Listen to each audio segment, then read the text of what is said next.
nosaltres vam tenir obert tots els dies. El fet de tenir premsa, doncs vàrem tenir la sort de poder obrir.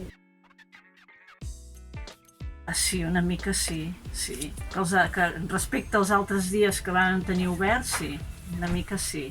No com un Sant Jordi normal, però una miqueta sí. No he demanat cap ajut, ni he demanat res. I tant, aquí la gent s'hauria de conscienciar. Ja no el fet de que comprin online, vull dir que qui vulgui comprar online perquè li portin a casa és lliure de fer-ho, però almenys no fer-ho en plataformes com tipus Amazon, sinó fer-ho amb altres més que ajuden en el petit botiguer.